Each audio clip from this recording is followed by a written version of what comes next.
Hello everyone and most welcome to Roshni's kitchen. तर हा माझा मिनी ब्लॉगचा सेकंड पार्ट आहे. फर्स्ट पार्ट तुम्ही बघितलाच असेल. फर्स्ट पार्टमध्ये मी सांगितलं होतं की आम्ही नेमकं गेलो, आमच्याकडे ऑनलाईन कॅश होती, तर आम्ही दुसऱ्या दिवशी जायचं ठरवलं होतं. तर आम्ही घरातून सकाळी सकाळी लवकर निघालो. पहिले आम्ही थांबलो, ATMमधून पैसे काढले. मग आता आम्ही जत्रेत जायला निघालो होतो. सकाळी लवकरच निघालो होतो. क्लायमेट एकदम क्लिअर होतं, मोकळं होतं. काही पावसाचं वातावरण अजिबातच नव्हतं. ऊनसुद्धा पडलेलं होतं. सकाळी लवकर निघालो. मिस्टरांना हाल्फ डे जायचं होतं ऑफिसला, त्यामुळे तर आम्ही निघालो. तर माझा आजचा जो मिनी ब्लॉग आहे, तर याच्यामध्ये मला थोडंसं एक थॉट पण शेअर करायचं आहे. माझी एक सबस्क्रायबर आहे. त्यांनी मला सांगितलं का तुम्ही प्लीज मला थोडीशी म्हणजे त्यांनी जो टॉपिक सांगितला आहे त्या टॉपिकवर थोडंसं मी बोलावं माझ्या व्हिडिओमध्ये. त्यामुळे थोडासा व्हिडिओ लाँग होणार आहे, बट पूर्ण बघा. याच्यात तुम्हीसुद्धा या गोष्टीसोबत रिलेटेड असाल तर नक्की मला कमेंटमध्ये सांगा. तर मी असं मध्ये-मध्ये त्याच्या रिलेटेड बोलतच राहणार आहे आणि मी ज्याच्याबद्दल व्हिडिओ काढला आहे, म्हणजेच जत्रेत गेलो आम्ही, काय केलं, काय नाही, तर ते देखील मी इथे सांगणार आहे. तर त्यांचं नाव नाही घेत मी इथे, बट त्यांचा टॉपिक असा आहे की काही वेळेला असं होऊन जातं ना, की सिच्युएशन अशी येते की मीन्स डायरेक्ट सगळ्या गोष्टी नकोच वाटतं. काहीही नको, लिटरली जगही नको, असं त्यांचं म्हणणं आहे. बट मला त्यांना एकच सांगायचं आहे का तुम्ही ज्या काही गोष्टी माझ्याशी बोलल्या, ज्या काही रिलेटेड आहेत, तर लिटरली ना आता टेन्शन घेणं सोडून द्या. म्हणजे 2 कान आपल्याला दिलेच त्यासाठी, का एकाने ऐकायचं आणि दुसऱ्याने सोडून द्यायचं. कारण जी व्यक्ती आपल्याला बरंच काही काही बोलून जाते आणि जर आपण ऐकतच राहिलो ना, तर ती व्यक्ती न बोलण्याची मर्यादा अजिबात ठेवत नाही. मीन्स ते लिमिट क्रॉस करून देतात, बोलत जातात. कारण त्यांना माहिती आहे आपण बोलतोय आणि हे तर ऐकणारच आहे. हे कुठे आपल्याला उलट उत्तर देत आहे किंवा काय. लिटरली ते जे शब्द आपल्याला जे बोलतात, जे शब्द वापरतात ना आपल्याला, त्यांना त्याचीसुद्धा म्हणजे असं जाणीव नसते, की हां, त्यांना माहिती असतं का आपले शब्द चुकीचे आहे किंवा आपण या व्यक्तीला चुकीचं बोलतोय, ही व्यक्ती पण आपलीच आहे, असा ते विचार करत नाही. आणि जर तेच शब्द जर आपण त्यांना वापरले, तर त्यांना खूप लागतं ते. तर त्यामुळे ज्या व्यक्ती अशा आहेत ना, तर मग त्यांचा विचार करणंच सोडून द्या आणि लगेचच्या लगेच उत्तर द्यायला शिका. मेन गोष्ट म्हणजे तीच.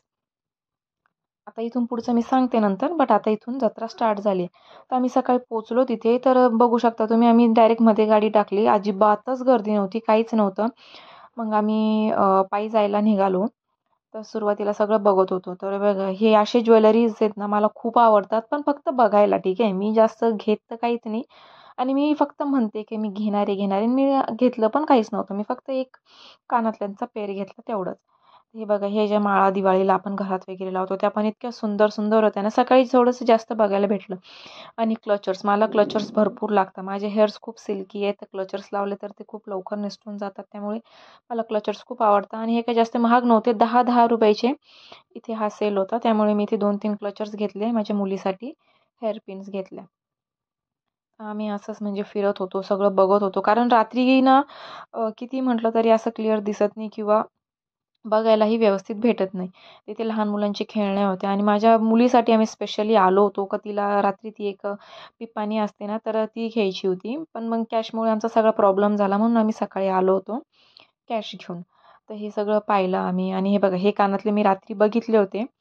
मला घ्यायचे होते. तर मग मी सकाळी पहिले तिथे गेली आणि ते जे कानातले मला आवडले होते, तर एक पेअर घेतला मी. ₹50चा एक पेअर होता आणि त्यानंतर पुढे निघालो माझ्या मुलीसाठी खेळणी बघायला. तर खेळण्या आम्ही बघितल्या भरपूर, पण घेतल्या एक पण नाही.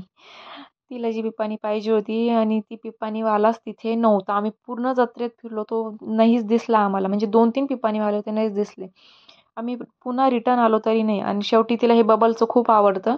बट आम्ही तिला सांगितलं का आपण कुठं पण अवेलेबल असतं हे, आपल्याला बबलचं भेटेलच. बट तिने ऐकलं नाही, मग शेवटी घेतलंच. मी पुढे आलो, मग तिला हे टॉयज पण खूप आवडतात आणि मला पण खूप आवडतात. तर आम्ही ठरवलं या टॉयजसोबत ती घरात पण भरपूर खेळते. तर आपण एखादं छान तिला टेडी किंवा अशा प्रकारमधलं काहीतरी टॉय घेऊ. आम्ही तिच्यासाठी एवढे छान, छान, छान टॉयज बघतोय आणि तिचं चाललं होतं ते बबल फुलवायचं काम. म्हणजे ती फक्त त्याच्यासोबतच खेळत होती. ती बाकी कशातच लक्ष नाही, का आम्ही तिच्यासाठी टॉय बघतोय का काय. हा बघा, हा एलिफंट आम्हाला खूप आवडला होता. आम्ही ठरवलं की हा आपण घेऊ. ते बघा, खूप छान छान टॉयज होत्या तिथे. डॉल्स होत्या, टेडीज, डोरेमॉन, एलिफंट्स, जिराफ्स, म्हणजे सगळं होतं. बट तिचं लक्षच नाही. ती चाललं होतं तिचं तिचं बबल फुलवायचं काम. तर शेवटी तिचे पप्पा म्हणे, "जाऊ दे, ती काहीच मागत नाही, मग आपण कशाला घ्यायचा आणि खर्च करायचा." तर काही नाही, तिला पण तेवढी एकच वस्तू घेतली आणि आम्ही लगेच आता जायला निघालो. तर आम्हाला तिच्यासाठी घागरा घ्यायचा होता रेंटने. तिच्या स्कूलमध्ये फंक्शन होतं त्यामुळे. तर बघा गाडीवर अशी मस्त हवा चालू होती, तर मग ती असं ते धरून बसली होती. ती जी चक्री आहे ती मस्त गोल-गोल फिरत होती हवेने त्यामुळे. तर मग मिस्टर म्हणे का आपण संध्याकाळी येऊ इथे. बट मी म्हटलं का आता परत तुम्ही ऑफिसला जाल, संध्याकाळी याल तर दमून जाल आणि परत घराबाहेर पडण्यापेक्षा आत्ताच आलोय तर आपण बघून घेऊ. जर शॉप ओपन असेल तर आपण घेऊन घेऊ तिला घागरा.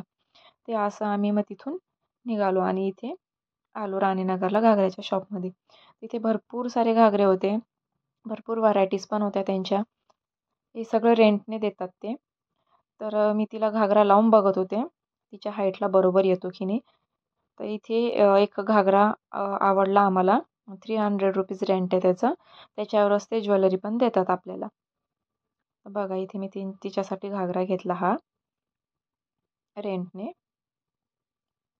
तर ठीक आहे, मी माझा टॉपिक कंटिन्यू करते. तर मग माझं एकच सांगणं आहे, की जेवढं आपण ऐकून घेऊ ना समोरचा तेवढा बोलतच जाईल. तो त्याची बोलायचे काही जे शब्द वापरतायत ते. कारण शब्द आहे ना असे एक काय म्हणतो ना आपण शब्द खूप मनाला लागतात. एक वेळा मारलेले घाव चालले जातात, पण शब्दांचे जे घाव लागलेत ना मनाला, ते अजिबात जात नाही. बोलणारा विसरून जातो किंवा जो व्यक्ती आपल्याला बोलला आहे काही वर्षानंतर त्या व्यक्तीसोबत आपले रिलेशन्स पण चांगले होऊन जातात. पण ते जे शब्द आहेत ना ते बोललेले, ते वर्षानुवर्ष आपल्या लक्षात राहतात आणि काही वेळा तर असं आहे ना का रोज रोज ते शब्द आपल्याला आठवतात.